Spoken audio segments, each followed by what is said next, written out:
على النبي يا أيها الذين آمنوا صلوا عليه وسلموا تسليما يا رسول الله سلام عليك يا ربي أفشاني ودرجي يا رسول الله سلام عليك يا ربي أفشاني ودرجي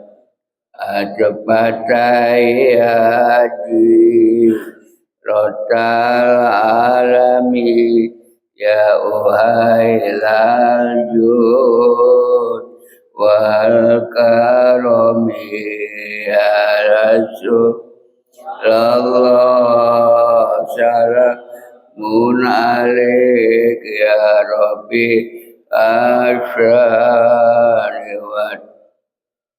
wa amitna fi tariqatihim wa mu'afatihim minal fitani ya Rasulullah salamun alaik ya Rabbi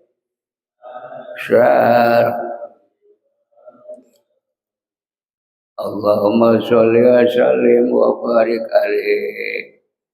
Assalamualaikum warahmatullahi wabarakatuh. Bapak Ibu semua yang dirahmati Allah, mengawali kajian-kajian Islam kita dan silaturahmi kita bersama.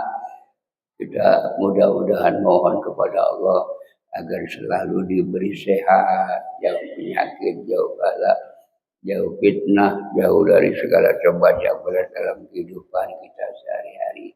Berkah umur, berkah usaha, berkah rezeki, mudah urusan dunia dan akhirat kita. Dan semoga Allah wafatkan kita kelak dalam husnul khotimah. Al-Fatihah.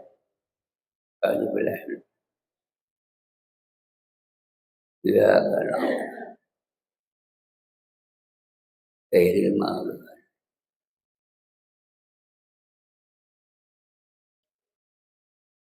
Baik Ibu awas semua. Sekarang kita judulnya itu melanjuti yang lalu. La yajibu ghuslu ma asabahutin asyawari.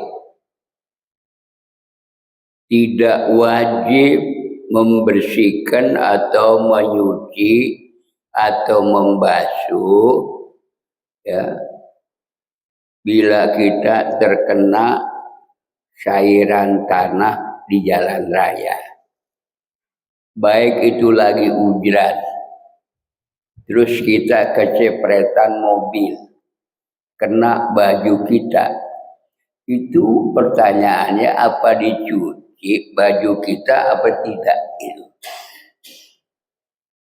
Dan statusnya itu air tadi najis atau mutanajis atau tidak itu. Kalau melihat ya, ini kalimat tidak wajib membasuh atau mencuci apapun yang terkena cairan tanah jalan raya. Cepretan lah bahasa kita. Nggak wajib dibersihkan. Karena jalan raya itu sebetulnya bersih. Cuman kita menduga yang namanya jalan raya itu ada debu itu dianggap kotor. Tapi tidak semua debu itu kotor. Kalau melihat dasar hukumnya debu itu suci. Wa anna turaba tahiratan, bahwa debu itu hukumnya suci.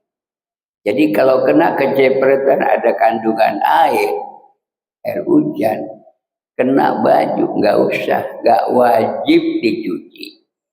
Itu ingat ya kalau di jalan raya. Kemudian lagi, qala Kumaili ibni Ziyad, ra'aitu Aliyan radhiyallahu anhu. Kata Kumail bin Ziyad, dia melihat Sayyidina Ali yakhudu tinal matar. Dia sedang membersihkan debu yang kena air hujan. Dia pernah keceperetan lah. Itu. Lalu gomisnya itu ada cepretan air debu. Lalu selanjutnya apa yang dilakukan Ali? Summa dakhalal masjidah. Masuk dia ke masjid. Fasallah. Lalu dia di situ sholat. Walam yughsal rijlaihi. Dia tidak bersihkan atau sucikan itu kakinya. Itu dalil menjadi kuat. Jadi dia kena kecepretan tanah, kakinya kena, gomisnya kena, tapi dia langsung masuk ke masjid, dia sholat 2 rakaat. Ini menunjukkan bolehnya menggunakan tanah yang bekas air hujan kena ke kaki, enggak wajib hukumnya dicuci. Jadi suci, itu yang perlu kita pahami. Ya kan kita maklum, ibu lagi ke pasar atau kita bareng ibu jalan kecipretan. Wah, kotor nih Pak, kata istri. Enggak kotor. Habis suci hukumnya. Nah, itulah dalil. Ya, jadi kita enggak merasa bingung. Orang yang bingung dicuci apa tidak, itu karena belum paham. Ilmunya belum ada di sini. Jadi mencuci padahal tidak dicuci tidak apa-apa. Ya. Jadi gunanya ilmu baik di sekolah, tempat kuliah, itu ilmu tadi buat menerangi aktivitas atau kelakuan kita di saat kita terkena sesuatu. Nah, ilmu itulah yang menjadi penyuluh buat diri kita agar tidak terjadi kesalahpahaman atau ketidakpengertian. Bukan levelnya. Di kuliah mencari level, mencari dirinya supaya dia memperoleh gelar. Bukan itu ya. Saya punya teman gelarnya banyak, ada 5 gelarnya. Akhirnya sekarang nggak berfungsi.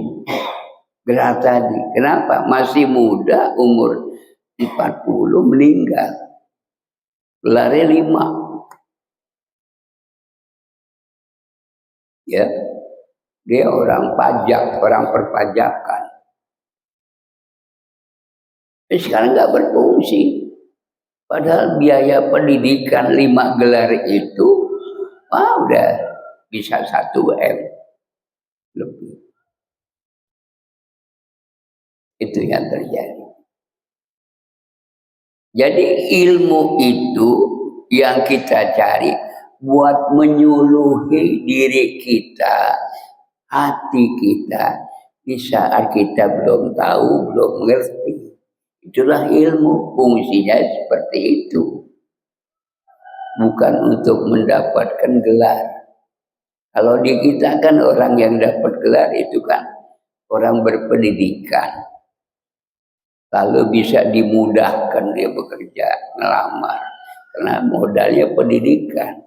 Pendidikan itu pun menunjukkan orang ini punya ilmu. Tapi fokus utamanya untuk menerangi permasalahan diri kita yang masih awam, yang belum ngerti. yang masih bingung, nah itu ilmu begitu. Ya, tahun 60-an orang pendidikan SR aja bisa masuk kerja di pemerintahan. Iya, gampang orang kerja di tahun 60-an. Sekarang malah ratusan ribu yang pendidikannya ada S3, S2, S1. Susah gitu. Ya kenapa? Dulu penduduknya belum banyak. Pemerintah masih banyak membutuhkan tenaga dari tenaga ya kelas rendah sampai tinggi. Kalau sekarang dari rendah sampai tinggi udah banyak. Jelas sulitnya. Kemudian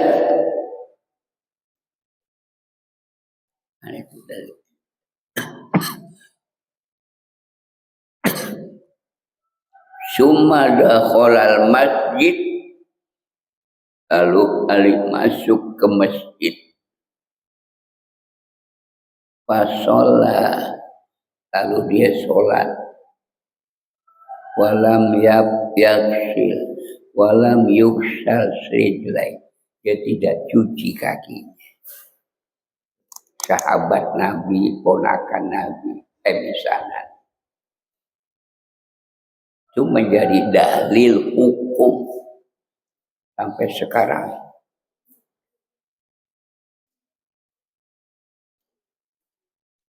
Ya.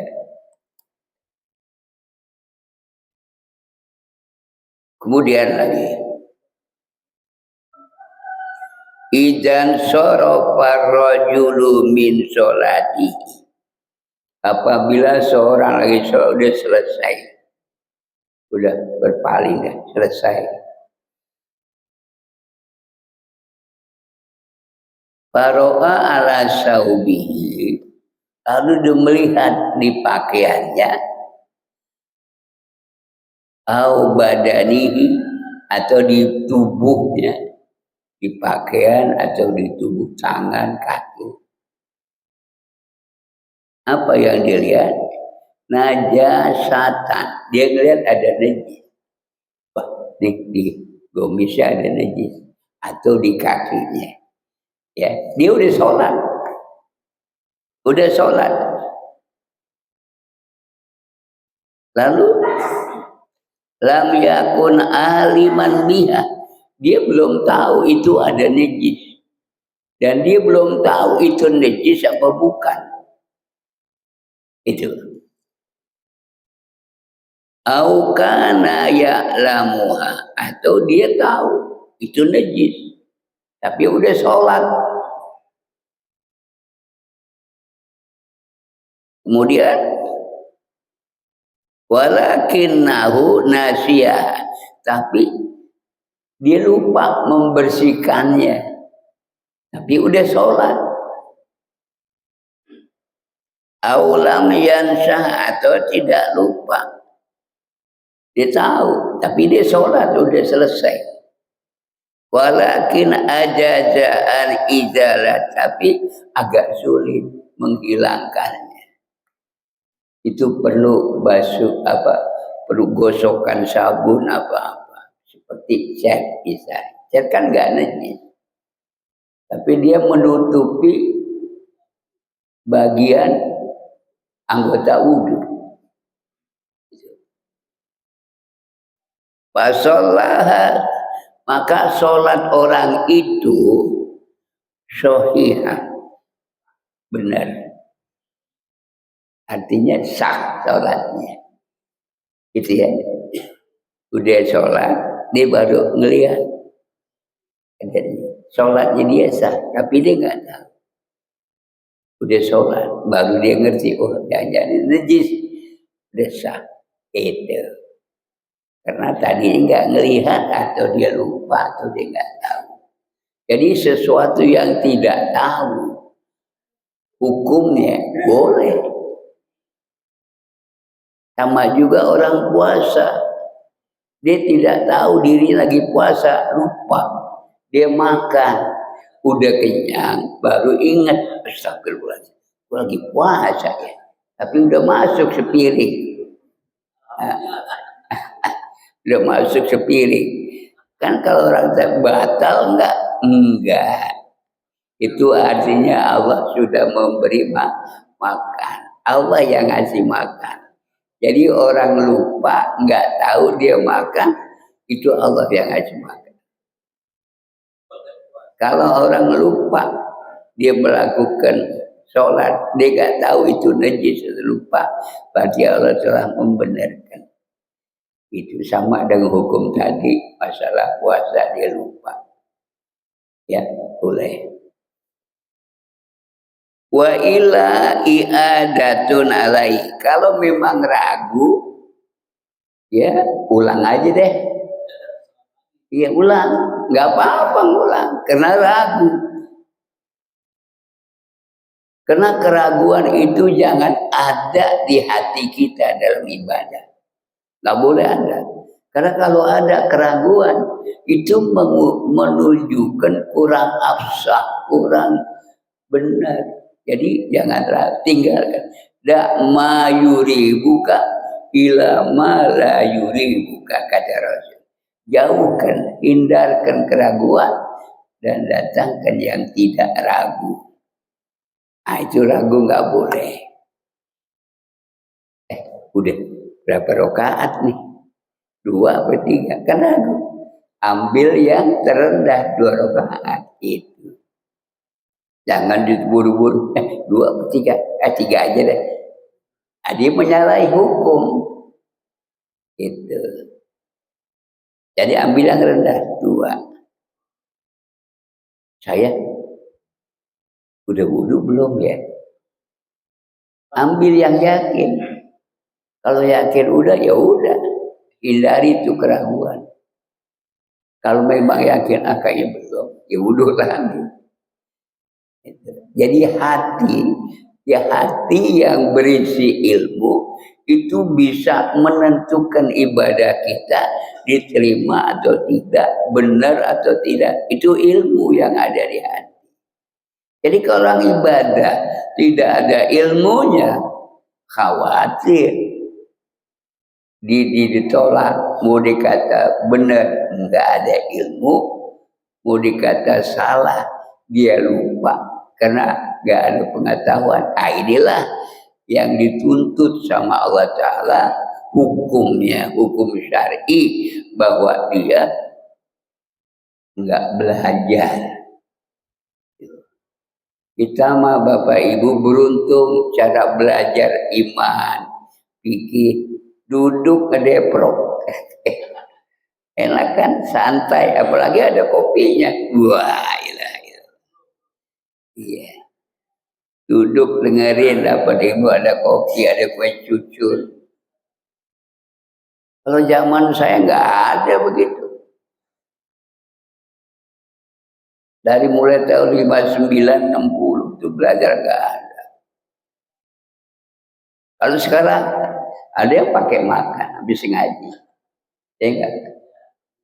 Makan enak, kata seorang, pantes aja banyak ngaji diempanin di orang dengki. Nah kalau di Haji Iqbal lain, orang habis ngaji dari pukul 4 sore asar sampai pukul 9, pulang dikasih beras 2 liter. Oh situ. Iya itu Haji Iqbal. Kalau saya udah mengundurkan diri, tadi saya ngajar di situ, saya mengundurkan diri. Karena waktu itu sakit gula, terlalu tinggi, kepala pusing, berdiri seloyongan, mata kunang-kunang. Akhirnya saya mengundurkan diri sampai sekarang. Itu gara-garanya gula. Ya.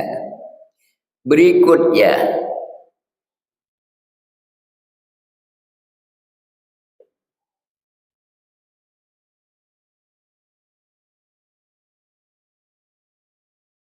Liqaulihi ta'ala, karena firman Allah Ta'ala itu, walaisa alaikum junahun bima akhtatum bih, tidak ada dosa atas kamu apa yang kamu tersalah karena bodoh, tersalah karena lupa. Gak dosa, artinya sah, ibadahnya sah. Dilupa, maka lupa itu tidak menjadi batal, tidak menjadi rusak ibadah sah. Nah ini paham ya. Quran yang bilang di dalam Quran itu surah Al-Ahzab ayat 5. Ahzab ayat 5. Wahada ma'abda bihi kasirun minas sahabat wa tabi'in. Ini masalah banyak fatwa-fatwa yang dilakukan oleh sahabat Nabi dan pengikut sahabat. Itu fatwa dari sahabat Nabi sampai kepada pengikut sahabat atau tabi'in. Banyak menjelaskan. Kemudian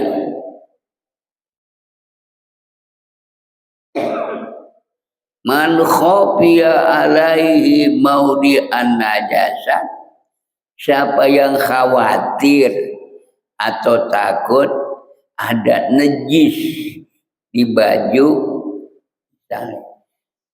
dia lagi mau sholat tapi khawatir jangan-jangan tadi bekas najis ya, lagi mau sholat dia mikir kayak tadi baju kena najis anak, kayak belum dicuci, itu takut. Dia takut sholatnya nggak sah karena ada keraguan di hatinya. Ini tadi kayak kena najis apa ya? Gitu. Tai cicak walaupun sedikit kecil, kalau masih baru najis.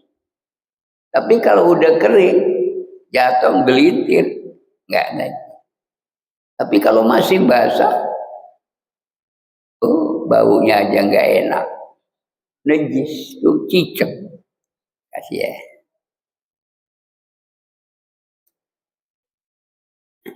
Lalu wajib alaihi ghusluhu kulluhu. Orang yang khawatir ada najis di bajunya, kan artinya khawatir ini lebih tinggi keraguannya. Kayaknya ada najis nih. Kayaknya. Hukumnya wajib dia cucinya. Gitu. Jadi wajib. Kecuali bekas sayur, bekas ikan, bekas pindang, ada noda nggak najis. Gitu. Berikutnya, li'annahu la sabila ilal ilmi, karena di dalam baju tadi bila ada rasa najis, karena dia tidak ada jalan lagi dalam pengetahuan. Jadi kalau udah tahu, itu artinya pengetahuan kita udah berlaku. Jadi kalau udah tahu ini najis, ya udah cuci, nggak boleh nanti aja deh, nggak bisa begitu. Kenapa? Yang membuat keyakinan kita itu ilmu. Jadi kalau udah tahu la sabila ilal ilmi, tidak ada jalan lagi bagi pengetahuan, ya, bitaya kunit tohara, dengan keyakinan kesucian. Nggak ada yakinan, udah nggak ada jalan kesucian. Kalau dia udah ilmu sudah ngasih tahu, nggak ada jalan lagi. Yang ada apa? Illa bigosrihi jami'i, melainkan dibersihkan semuanya. Itu. Atau lagi sholat, Allahu Akbar.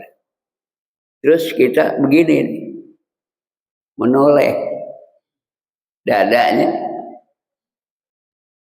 lagi gini ke kiblat, tiba-tiba gini, dia yakin ini membatalkan, maka tidak ada jalan lagi untuk membenarkan itu. Karena udah tahu bahwa menyimpang dari kiblat itu batal. Jadi tidak ada jalur lagi untuk membenarkan tanpa diulang, nggak ada. Udah batal, ulang lagi, batalin dulu, baru. Cara membatalkan orang lagi sholat, bahwa dirinya itu batal, gampang. Lagi sholat nih, batal, batal gua. Keluarnya gimana? Tetap memberi salam. Assalamualaikum. Assalamualaikum. Udah ulang. Kenapa harus memberi salam? Kan batal. Kita kan ada adaptasi. Kita berada dalam hadapan Allah. Maka membatalkan melengos aja. Itu kalau orang tanpa memberi salam sama juga melengos. Harus beri salam. Berarti kita punya adab. Ya. Kalau batal, kalau sholat, itu harus memberi salam dulu. Etika namanya. Laki kayak perempuan kayak. Bahwa bibabin malayatimul wajib illa bihi bahwa wajib. Itu yang tidak mendapatkan kesempurnaan hal yang wajib tadi, melainkan dia harus jalani kewajiban. Kalau hukum wajib dia tidak jalankan, nggak dapat. Dia harus ulang. Itu. Jadi kewajiban itu baik udah keluar sholat, diulang, diadah namanya. Atau orang sholat Jumat, wah udah selesai sholat nih, nggak dengar khutbah, dia ada zuhur, gitu. Kecuali lagi khutbah dia baru sampai, atau udah mau sholat komat dia baru sampai, udah nggak ada zuhur, terusin aja sholat Jumatnya, cuma dia nggak dapat nasihat khotib. Itu hukum begitu. Kemudian lagi Iris tabahat tahiru minasyabi bin najasi.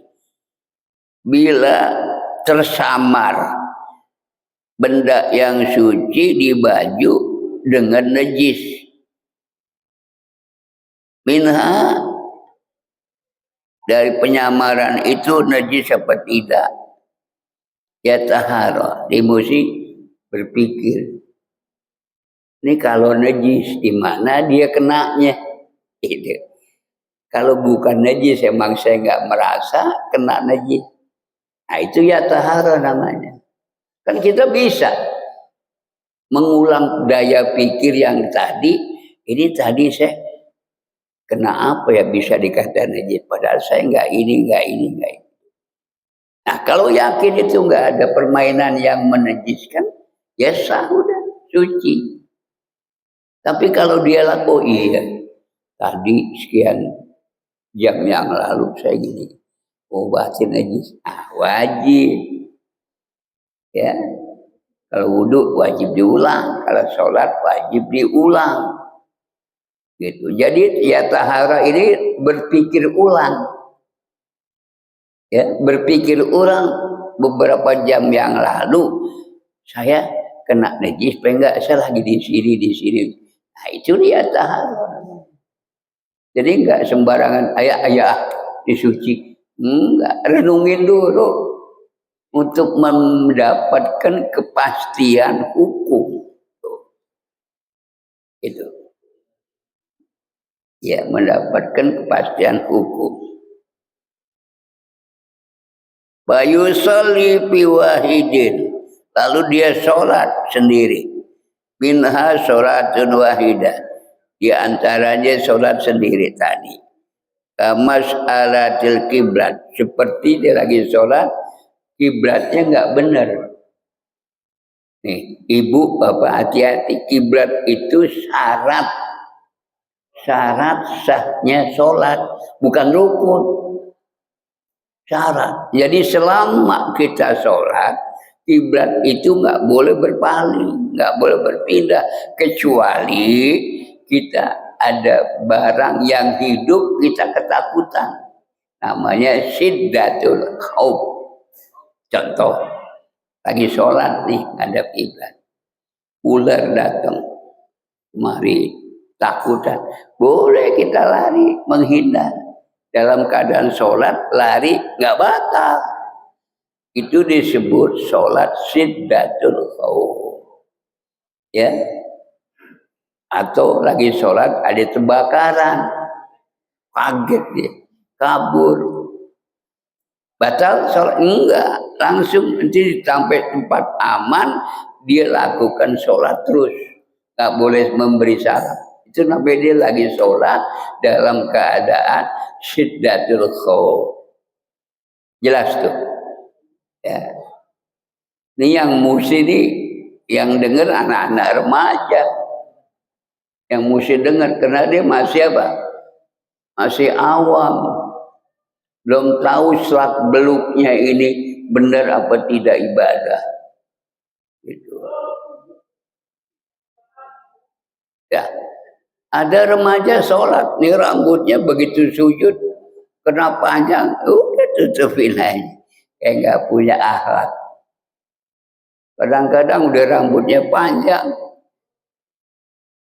pakaiannya kaos, tulisan-tulisan, I am number one in the world. Misal, saya adalah nomor 1 di dunia. Ada tulisan, dan di belakang dia kan baca. Jadi yakinannya hilang. Itu nggak boleh. Pakai pakaian yang bertulis, pakai pakaian yang banyak motifnya, nggak boleh. Ya. Sawaun kasura adadus, sama ada banyak jumlah pakaian yang suci. Jadi kalau kiblat bukan masalah pakaian, diri kita udah kiblat belum, karena ini syarat. Jadi sebelum sholat lihat dulu nih udah kiblat belum, oh udah, baru dirinya benar, baru takbir.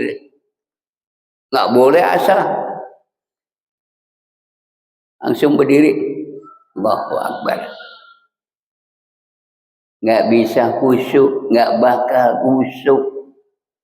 Kalau orang sholat baru datang berdiri langsung Allahu Akbar, tangannya aja lepas keplek. Nggak boleh, takbir itu biar benar, Allah Akbar.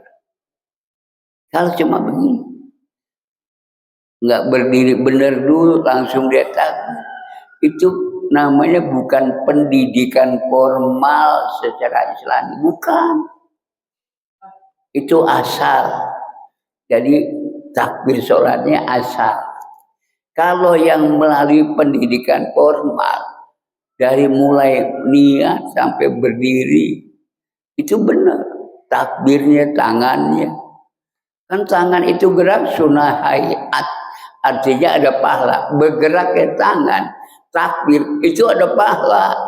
Disebut sunnah hayat. Tapi kalau orang cuma begini, apa yang digerakin?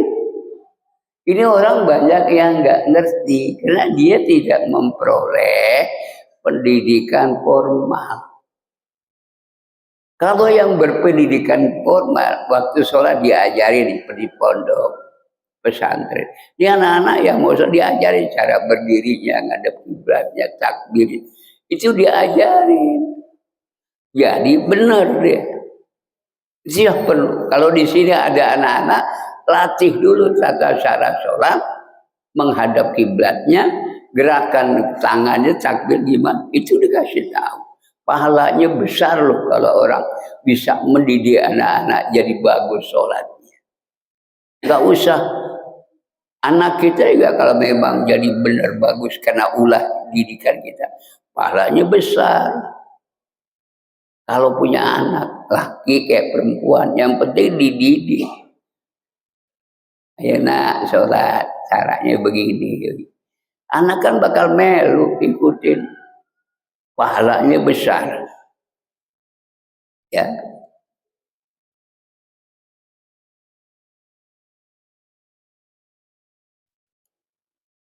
dikit lagi ya Ibu, 5:30. Kali nanti ada yang mau olahraga, ada yang mau ke Margonda, mau ngitung jalanan. Masih ada waktu.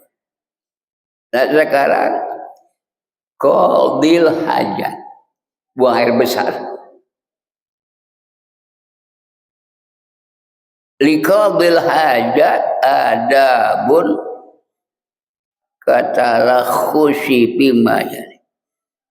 Qadha hajat atau buang air besar itu ada adab, ada tata caranya, ada etikanya untuk apa? Supaya qadha hajat itu kita bersih dari unsur-unsur kekeliruan, unsur-unsur keharaman. Jangan sampai orang mau qadha hajat buang air besar ada haram. Haramnya apa? Dibaca bismillah. Dia pegang ayat Quran. Ada anak dulu, jamaah saya dulu waktu sekolah di sekolah madrasah dulu tahun 72. Tahun 72 saya ingat. Itu dia bapaknya digedor. Kamu lama amat buang air besar. Sebentar Pak tanggung. Udah 5 menit baru bapaknya udah kembali. Nggak tahu dia baca buku di dalam WC. Tuh. Anak kalau yang rajin mau belajar, mau ulangan, dia pasti biar di WC dibawa. Kalau yang rajin, tapi nggak punya etika. Kalau yang rajin punya etika nggak mau. Dia duduk di kursi dengan mejanya. Karena nggak boleh ada yang bilang makruh, ada yang bilang haram kalau dia mempelajari agama di WC. Itu haram, bukan makruh lagi. Nama malaikat kita bawa nggak boleh, atau menyebut nama malaikat nggak boleh, Rasul, orang soleh nggak boleh. Itu etika. Lalu Allah yastahibu ma fi ismillah.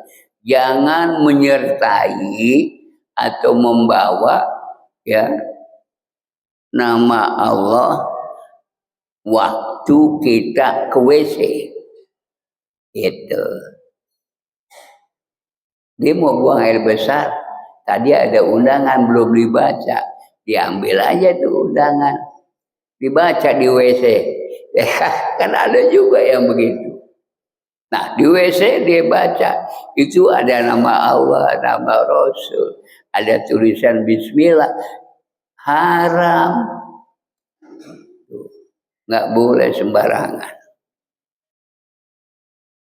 Il khaifa alaihi dia. Kecuali kalau dia naruh barang ya, emas misalnya, kalau ada tulisan Allah atau Muhammad, kita terhilang nih dibawa orang, ya ambil aja itu kalau masukin, dibuang air. Itu namanya ada asbab. Dia khawatir nanti emasnya hilang karena, tapi walaupun di situ ada tulisan Muhammad, ada tulisan Allah. Kalau begitu enggak. Jadi ada istisna, ada pengecualian. Kalau ada pengecualian, yang haram jadi halal, yang halal jadi haram. Itu pengecualian. Kalau istilahnya nahwu itu apa namanya? Ilat. pengecualian. Berikutnya, hadis Nabi, anna nabiyya laisa khatiman tuqassuhu Muhammad, bahwa Nabi itu pakai cincin. Nabi pernah pakai cincin, tulisannya Muhammad, ukirannya nih Muhammad di cincin itu. Bahkan ijadah khola, dia kalau mau masuk WC, wada'ahu wara'al, dia taruh, dicopotin cincinnya, dia taruh. Tuh Nabi, ada tulisan Muhammad. Atau kita punya cincin, udah pernah diruqyah sama ulama, cincinnya diruqyah 3 hari 3 malam. Buat apa tuh cincin?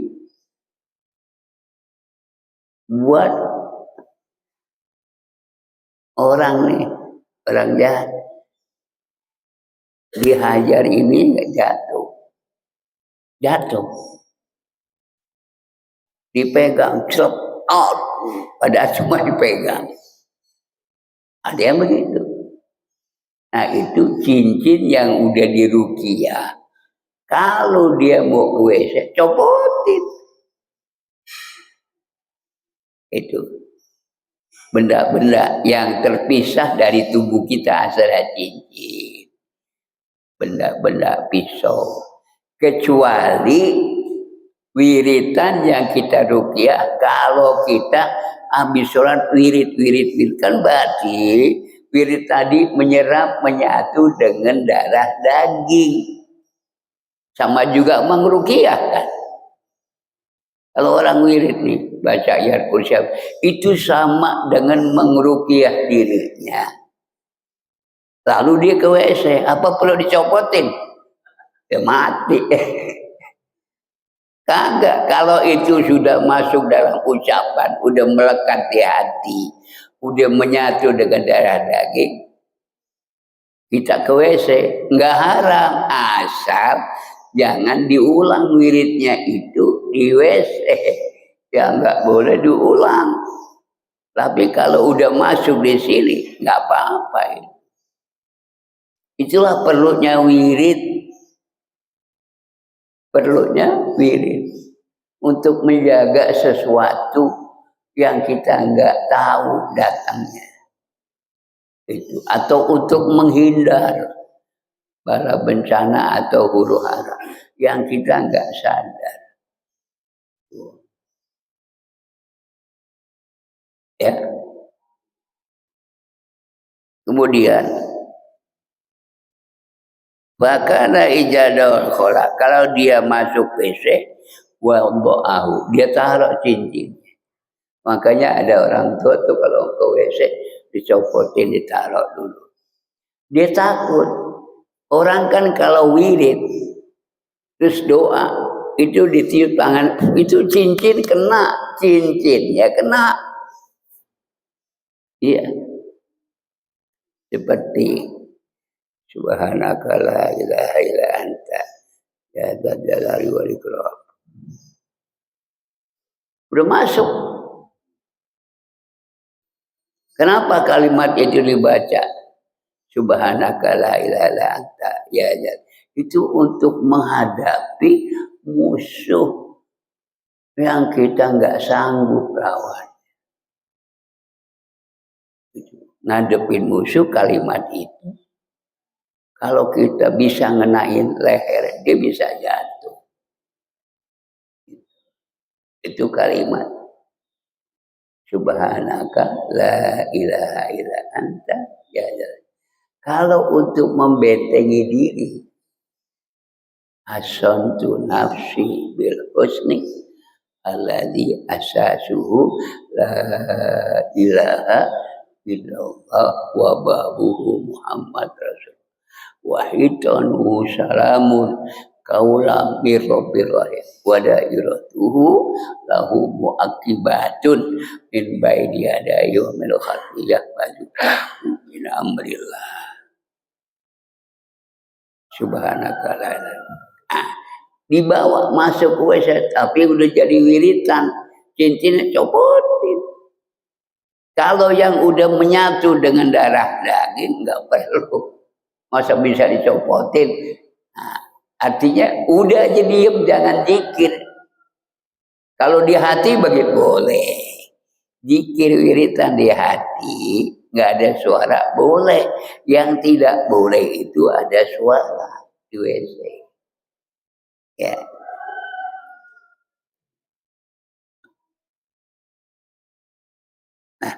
Itu ya, kita udah 5:30, ibu mau pergi, bapak ada yang mau pergi ya.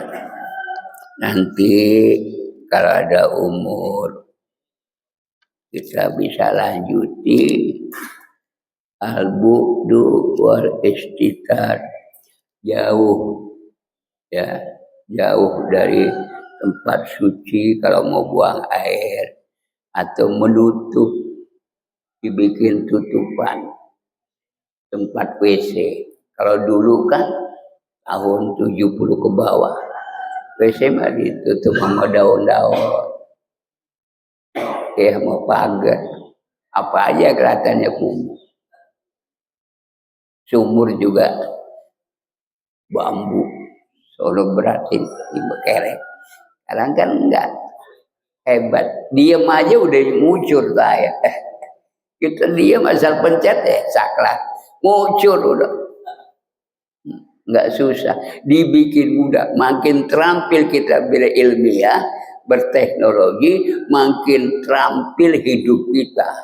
Mudah, bukan jadi susah. Nah itu. Nah sini dulu ya, nanti kita lanjutkan pada bulan yang akan datang. Hah? Mau nanya? Oh ya, silakan yang mau nanya. Jangan tuh buru-buru olahraga ya. Jangan tuh buru-buru. Itu setan buat menghindar. Kita nggak boleh ngerti. Benar setan. Ayo. Ini ada yang mau nanya ibu.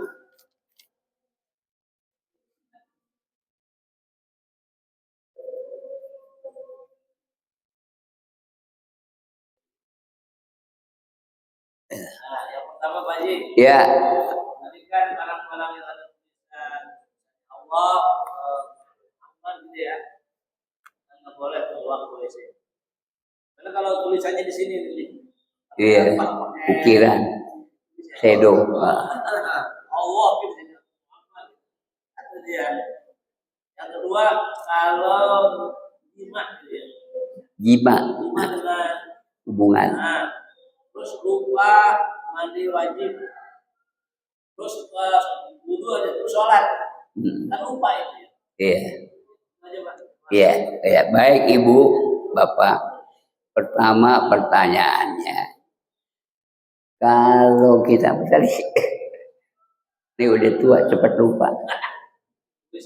Oh iya, ada tulisan Allah atau Arab Quran atau Nabi Muhammad di badan, lalu dia ke WC, ya ke WC, buat menghilanginya susah. Wah gimana nih ya?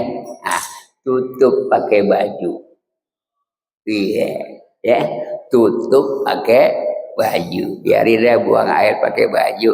Jadi itu nama Allah, nama Rasul nggak kelihatan. Ya, itu solusinya. Tapi bagaimana mau dihilangin? Jelas.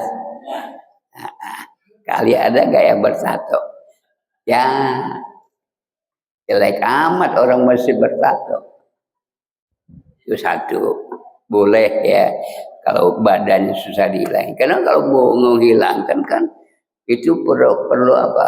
Perlu cara, kan sakit ngilangin itu. Gitu. Jadi pakai baju nutupin. Yang kedua, oh iya, orang jima, arti jima orang itu berhubungan suami istri. Udah selesai duduk ngopi dulu. Habis imam kan suka ngaso tuh. Kayak siapa ya? Lama-lama masuk azan. Dia langsung aja ngambil wudhu. Lupa dia belum junub. Belum apa? Mandi. Lupa. Sholat dia. Begitu udah sholat, ingat tuh, gue belum mandi ini. Ya, haram nggak tuh kerjaan? Enggak. Itu tadi yang Allah bilang tadi, laisa alaikum junahun.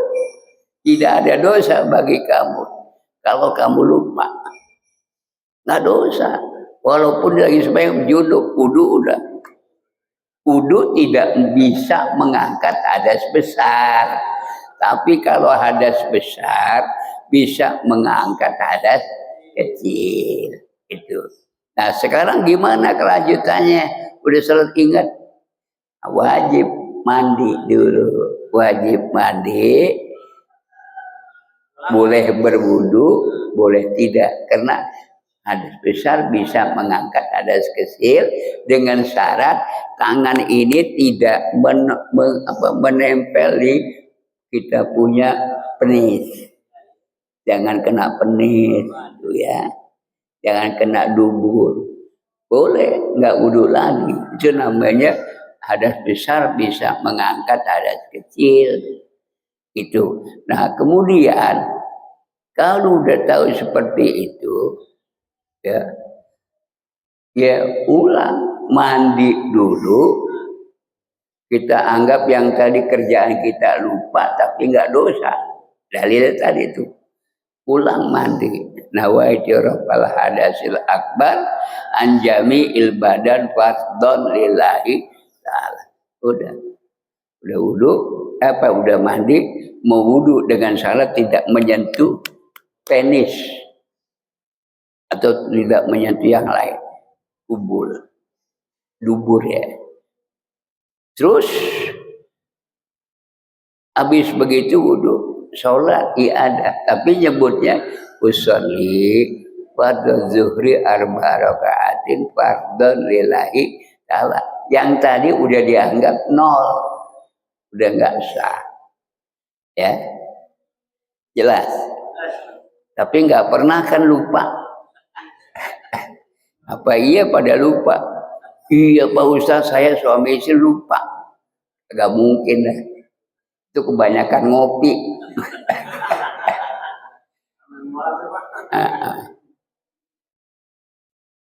Nah, udah tepat setengah 6.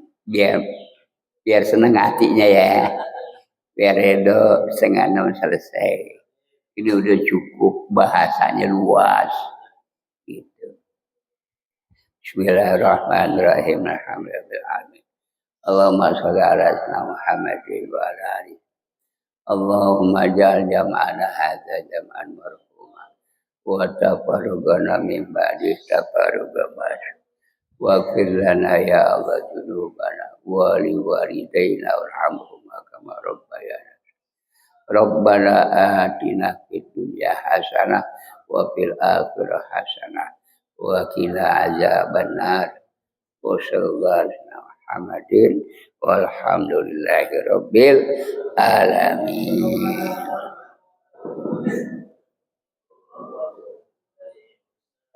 Allah